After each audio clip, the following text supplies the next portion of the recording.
Yo, what's going on, Dragon Ballers? Welcome back to another video. This is the Friday before the US Dragon Ball Super Card Game National Tournament, and I believe it's going to be the first major tournament with Fighters Ambition fully legal. So we're finally going to see what the Fighters Ambition meta looks like after this weekend wraps up. But today, as we do with each new set, we're going to go over the top meta strategies for Fighters Ambition. Now, I want to preface this video by saying, since it is the biggest tournament of the year coming up, I am positive that there are going to be tons of pools of players, tons of camps, tons of teams that are coming up with super spicy and innovative decks to play at Nationals. So this won't be able to encapsulate all that. I can't foresee what all the different teams of the game are playing, but this is going to take into account what we know from last format, what we've seen from Zenkai Cups, as well as what the community has talked about being powerful out of Fighters Ambition. This video is going to encapsulate all that, maybe give you guys a bit of data to go off of going into Nationals. With that being said, guys, though, if you are new here, make sure to subscribe, hit that bell so you never miss a Dragon Ball Super video, and if you guys want to help support the channel,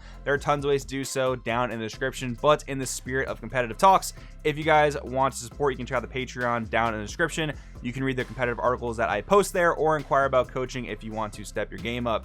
Anyways, let's jump right on in. The first color we are talking about today is the color red, and this is probably the least interesting card color to talk about. That's because even though red did see many hits on the Fighters Ambition ban list in the form of Broly Crown, in the form of Vegeta Resolve Renew, just to name a few, the best red decks were not hit directly. SS4 Gogeta and Red Sin were not hit in any way, shape, or form as far as their archetype goes. So you have to look at it this way. Basically, when an entire color is hit, you still have to look at what the best archetypes in those colors are, and that, you know, kind of tiering is not going to change. Like, just because we lost Resolve Renewed and Broly Crown, that's not going to make, like, Reboot Pan better than Gogeta or Sin, right?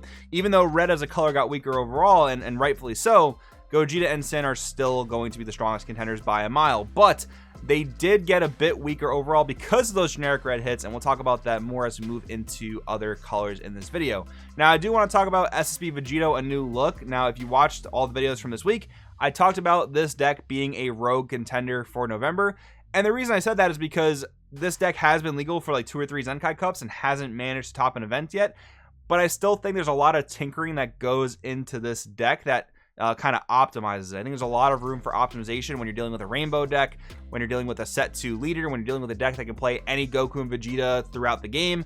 There's a lot that goes into it to really optimizing and you know, perfecting the deck list. Now, what's also worth noting is that players may not have played their Vegeta list as Zenkai Cups because they didn't want to give any information out. They may have just kept those Vegeta lists to themselves, and we'll probably end up seeing them at Nationals. That's also worth thinking about. Like, Gogeta and Sin are known quantities, right? With that in mind, you're going to see a lot of Gogeta and Sin at the Zenkai Cups where you might not have yet seen a deck like Set 2 Vegito because people want to keep that close to the vest. That's totally, you know, a feasible thing to consider. But I do think these are going to be some of the top red decks, even though I personally classify Vegito as like more of a rainbow deck, but it's a red leader, so we'll talk about it here. Other things worth noting, Reboot Pan, I do think it's a good deck. I don't think it really stacks up to these 3. There is one guy out there who has a pretty good record of topping Nationals with Pan, so I wouldn't be surprised if Pan tops for that reason. The track record's pretty good there, but besides that outlier, I do think this is what we're looking at as far as red goes for American Nationals and Fighters Ambition format really as a whole. Now we move on to blue. Blue is pretty interesting to talk about because going back to Dawn of the Z Legends format, blue was kind of a non-existent. I mean, I guess you can say every color was non-existent besides red, except for the 2 American regionals where SS3 Reboot managed to win. This is just a very like mid-rangey blue deck, relies on floodgates that are sometimes hard for red decks to deal with, especially now with, again, the hits to Broly Crown, Resolve Renewed. This becomes much more difficult for red to deal with. That is like the most interesting thing for me when it comes to the blue matchup for red is the Broly Crown nerf to no longer being able to be played by skills. That is a huge thing when it comes to these blue matchups for red, because the difference between a free Broly Crown and a 1 energy Broly Crown is astronomical. When you have to dedicate 1 energy to that Broly Crown, there is so much less you can do with your turn aggressively, and that gives the blue decks way more time to live and to set up and to get ready to basically take over the game and stabilize. So that's a really big buff for SS3 and also Gamma, because Gamma's essentially also an untapped 3 leader, and the hit to Broly Crown is also highly significant to Gamma. As far as Gamma goes specifically, there's also a unique interaction that also benefits Gamma heavily, and that is the interaction between Broly Crown and the Android 18 counterplay that is tied to Gamma's Unison, right? So the way it was before in set 18 was that Gogeta could just +2 their Unison, and that would be counter window 1. Now, Gamma would have to use their Android 18 counterplay in window 1 if they want to successfully bottom deck what Gogeta is aiming to play. But being a window 1, window 2 situation, Gogeta could just choose to play nothing or choose to play a different 4-drop, and they wouldn't really lose out on their opportunity to Broly Crown.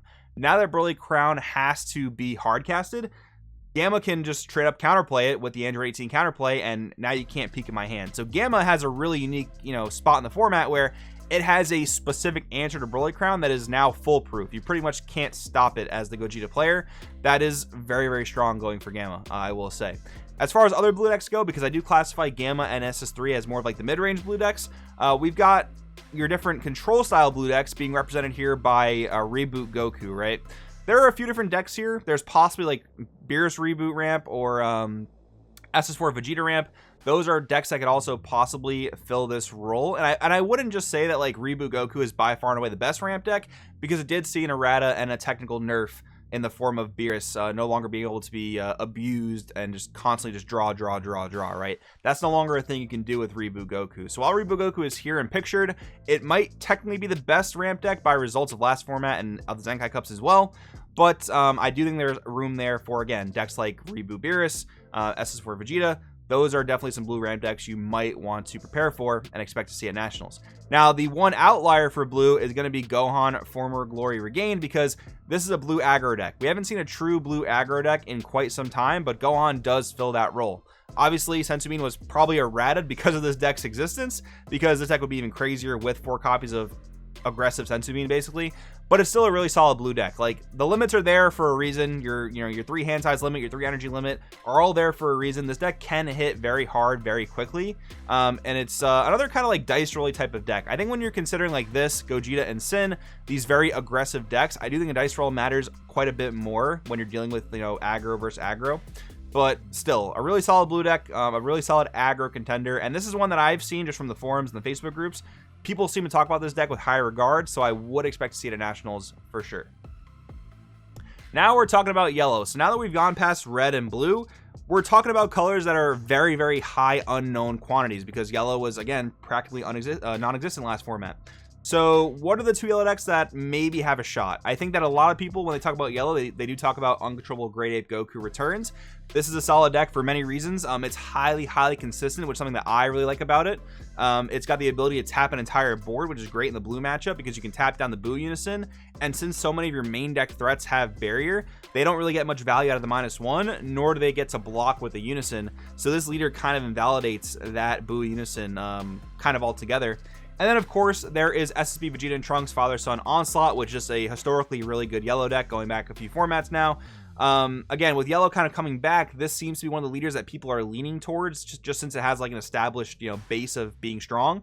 And this is a deck that we've seen in more recent formats just completely adopt the Slug engine. Like, you're playing 4 copies of Slug 1-drop, 4 copies of the Slug Super Namekian 3-drop, and since your deck has so much barrier within it, you're able to facilitate Slug quite well. So that might be the strategy of yellow going forward. It might just be like a Slug.deck type of thing, and you put it on your opponent to answer that strategy. But with red having Kaioken, Concentrated Instruction Goku, as well as the entire game now having Black Smoke Dragon accumulated negativity, there are a lot easier answers to Slug now than there ever were. So Slug, is it going to be that viable? That's kind of hard to say, because you're putting your opponent in a position basically where like they have to see the answer, and if they don't, you're in a great spot. If they do, you might be in a really bad spot. So yellow might have that kind of like volatile play pattern attached to it, which not a lot of players might opt to go for. But these are the 2 decks that I think come to mind when people talk about strong potential yellow picks. And then we move on to black, which has one solely lonely representative, and that is magenta, which again is more so a rainbow deck, but it is a black leader, so we'll talk about it here. Black really hasn't had too much going for it ever since Gogeta Xeno got nerfed coming out of last year's Nationals. There hasn't been a great black aggressive deck, which is typically what black is known for. But we do have magenta here, which has gotten a lot of buffs over the past few weeks with different erratas. And this might be a decent hand control deck going into Nationals. I don't know if it's going to be all that great, because of course it's not the same level of like uninteractive insanity that Cell Surge was, but it is still decent. It's gotten some buffs, can play some strong SCRs, can play some strong extra cards and unisons. So this is one that is maybe worth considering, but this is definitely teetering much more towards rogue than it is towards meta. I must definitely say that. And then we leave green for last because green is unfortunately the joke of Dragon Ball Super, where we just haven't had a good green deck in quite some time. Again, since like Cell Surge of last year's Nats, but that's just because it was more uninteractable than it was actually like a good green deck, if that makes any sense. But these are 3 green decks that I think if any of them have potential, it's probably these 3. But again, this is much more rogue territory than it is actually meta. But I didn't want to leave the color green out, so we're talking about these here. We have Cell Reboot, which I talked about in the Rogue video from the other day. This managed to win a Zenkai Cup, has many new tools to talk about. We have Green Gotenks Reboot, which I know a handful of players that actually quite like this leader a lot. They see potential in it. I don't see that same potential, but I wanted to talk about it here because players that I know and trust do talk highly about this leader. And then we have Broly, extra card Broly. The problem with this deck and all the other decks listed here is that they have a really hard time dealing with red in their traditional forms. And extra card Broly is perhaps the most exaggerated version of that, where you just play a deck full of extra cards. You're inherently weak to aggro as well as playing with a low natural hand. So yeah, this is the green that might do something, but I don't expect green to really take much of top cut at Nats, if at all. But anyways, guys, that's what I've got for you in today's video. These are decks that I project to do quite well going into Nationals. Again, kind of ignoring this one and maybe Magenta as well, but we'll see what Nationals has in store for us, guys. Let me know if I missed the mark with anything in this video. Thanks for watching, and I'll see you guys in the next one.